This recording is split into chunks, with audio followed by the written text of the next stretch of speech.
जय श्री राधे। यह कोई साधारण संदेश नहीं है जो एकाएक आपके समक्ष आपकी स्क्रीन पर आया है। यह तो वो संकेत है जिसका इंतजार आपको वर्षों से था। इस संदेश के माध्यम से श्री राधा रानी आपसे कुछ बात करना चाहती हैं। वे आपको बताना चाहती हैं कि आपकी मन्नत, आपके कर्म, आपकी पूजा, आपकी मेहनत व्यर्थ नहीं गई है। आपने उनसे जो भी बातें की हैं, उन्होंने सब सुना है। आपको लगता है भाग्य आपसे रूठ गया है, किंतु श्री राधा रानी आपसे कहती हैं, धैर्य रखो, तुम्हारा अच्छा समय अब शुरू हो चुका है। तुमने बचपन से इतने दुख भोगे हैं कि स्वयं को ही अभागा समझ लिया है।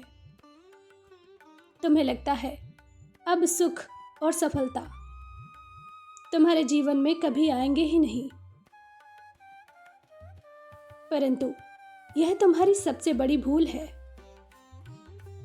तुमने जो कुछ सहा, जो कुछ खो दिया, वह तुम्हारा दुर्भाग्य नहीं, तुम्हारा सौभाग्य था। यह आवश्यक नहीं है कि जिसे तुम खुशी समझते हो, जिसे अपने लिए अच्छा समझते हो, वह तुम्हारे लिए बेहतर हो। परंतु मुझे सब ज्ञात है, तुम्हें कब क्या देना है, तुम्हें किस चीज की कमी है, किस चीज की जरूरत है, मुझे सब पता है। इसलिए शांत रहो। मैं जानती हूं इस जीवन से तुम्हें बहुत कड़वे अनुभव मिले हैं, किंतु यह सब किसी बड़ी योजना का भाग है। यदि तुम्हें किसी कार्य में असफलता मिली तो इसका अर्थ यह नहीं है कि तुम में वह काबिलियत नहीं है। इसका अर्थ यह है कि तुम्हें किसी अन्य कार्य या किसी बड़ी जिम्मेदारी के लिए चुना गया है। सही समय आने पर तुम्हें तुम्हारे उद्देश्य तक पहुंचा दिया जाएगा। यदि तुमने किसी रिश्ते में धोखा खाया है, दुख सहा है, अपमान सहा है, तो यह दुख तुम्हें तोड़ने के लिए नहीं, यह अपमान तुम्हें गिराने के लिए नहीं मिला, बल्कि तुम्हें तैयार किया गया है एक नई यात्रा के लिए, एक नए और स्वस्थ संबंध के लिए। अगर तुम्हें लगता है कोई चीज तुम्हें तकलीफ दे रही है या कोई तुम्हें छोड़कर चला गया है, तो यह समझ लो वह तुम्हारे योग्य नहीं था। कभी खुद से, अपने जीवन से निराश मत होना। मेरे प्रिय, तुम हीरा हो और हीरा बाजारों में नहीं बिकते। तुम्हें क्या लगता है तुम्हारी पुकार अनसुनी की गई है, या मुझे तुम्हारी पीड़ा का एहसास नहीं है? हर दिन जो तुम रोते हो, भीतर ही भीतर घुटन महसूस करते हो, मैं सब देखती हूं, किंतु मैं मौन हूं। इस मौन के पीछे बहुत बड़ा रहस्य छुपा है। तुम यह मत सोचना कि तुम्हारी राधा रानी ने तुमसे मुंह मोड़ लिया है। मैं बस प्रतीक्षा कर रही हूं। मेरे प्रिय, जब लोहे पर हथौड़े की चोट पड़ती है तो उसे लगता है उसे तोड़ा जा रहा है, परंतु लोहार जानता है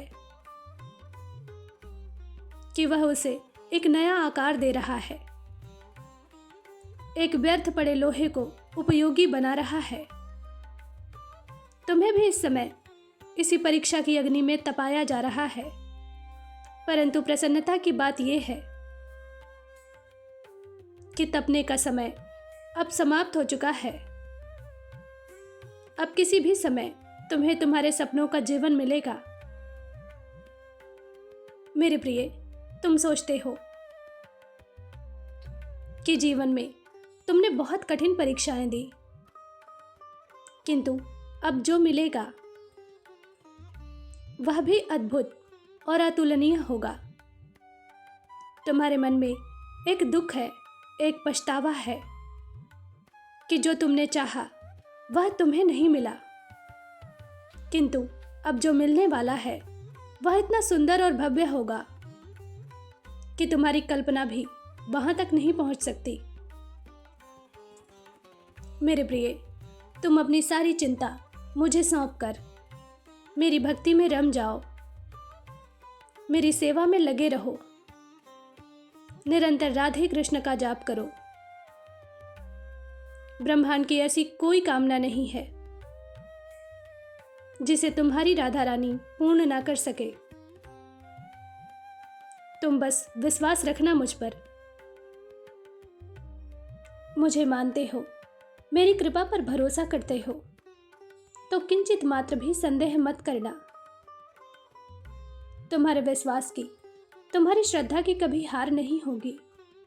तुम्हारी जीत पक्की है। मेरा आशीर्वाद तुम्हारे साथ है। तुम्हारा दिन मंगलमय हो। सच्चे भाव से कहो, जय श्री राधे।